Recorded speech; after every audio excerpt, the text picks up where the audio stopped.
right, welcome back to part 2 of our silhouette paintings.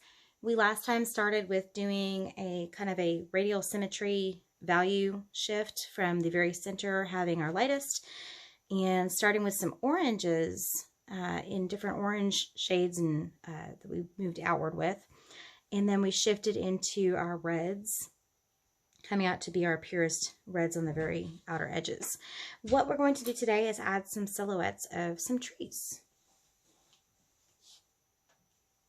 I have here black paint, and I've got some brushes in different sizes. Just round brushes, probably the best bet for you, so that you can get the fullness of a tree that tapers off into the nice pretty branches. And so what I'm going to do is get some black. This is going to be a lot of fun. Adding some black to my brush here. I'm going to start on the bottom, and I'm going to start with a tree right along here. Comes up the page and curves off to the side. What's fun about trees is that you can make them in your own style. Coming down here and just making my main branch there. There's no real wrong way. I mean, trees come in different sizes. Their branches all kind of twist off into different directions. There we go. So I'm starting off with my main branch there. Got my trunk and then my main branch and then another main branch I think is going to come up right into here. And once I've started off with that, I'm going to come up and do a third smaller one. And as I pull my brush off of the page, it tapers off into that little smaller tapered off area there. So all I have to do is take my brush, and as I'm going up the page, pull off the page, pull it away from the page, and it starts to create that.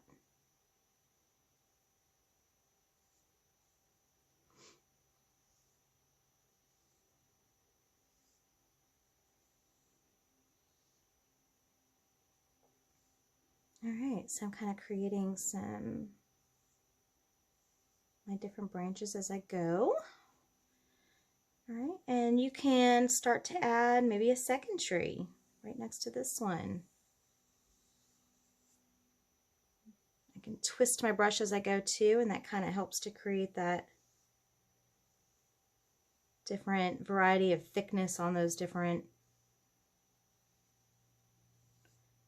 branches coming off the page. I love doing trees. This is one of my favorite things when it comes to painting.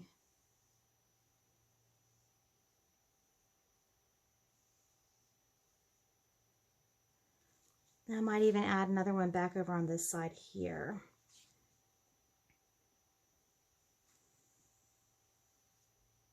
Now I started with just one of my larger round brushes. You can also go in to add even smaller branches if you choose, with smaller round brush sizes.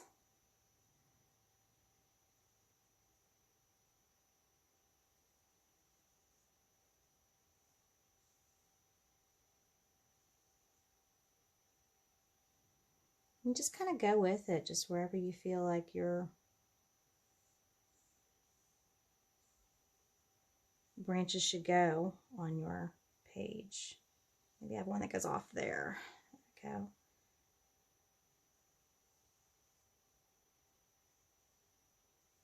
There we go. So if you want to, you can even switch to, I'm gonna sit that down. You can switch to smaller brushes. They can get pretty tiny, like this one here, just to make teeny little details. We don't want too many branches though. We want to keep this where it's more of a simple design. There we go. So see this one.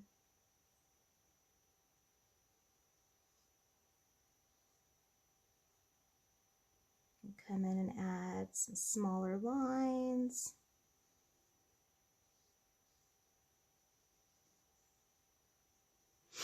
Or I can go even smaller with this teeny little brush. Oh, just realized I dropped a little bit of paint there.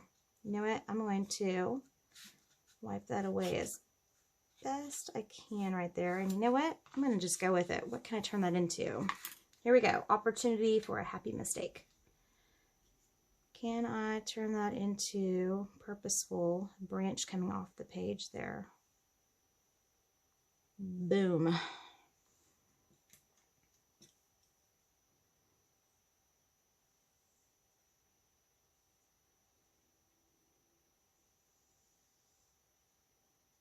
There we go. So, and then you can come in with your teeniest little brushes if you need to, and you can add even more little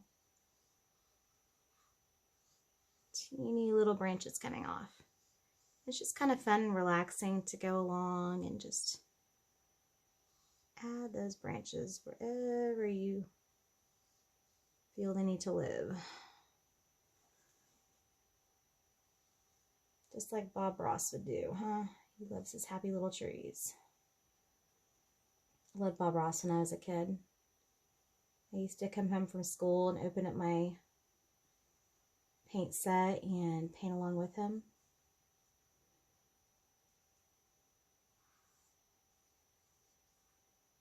I don't think mine were ever as awesome as his, but I think he would have loved them anyway if he'd seen my artwork.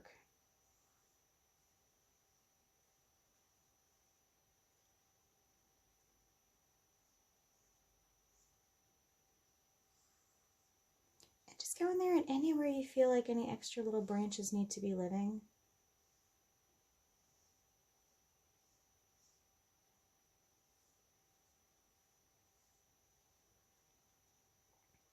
Add those little details. There we go. And I could just keep going and going and going, but this is looking really good. I'm going to go ahead and get to a stopping point just because it's time for you to start making your artwork. Now I did this with a orange to red background.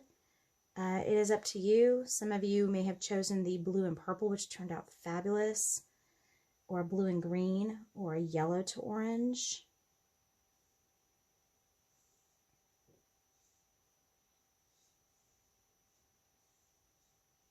All right, I'm going to go ahead and just stop here though. So this is step 2 of finishing our silhouette artwork. Have fun.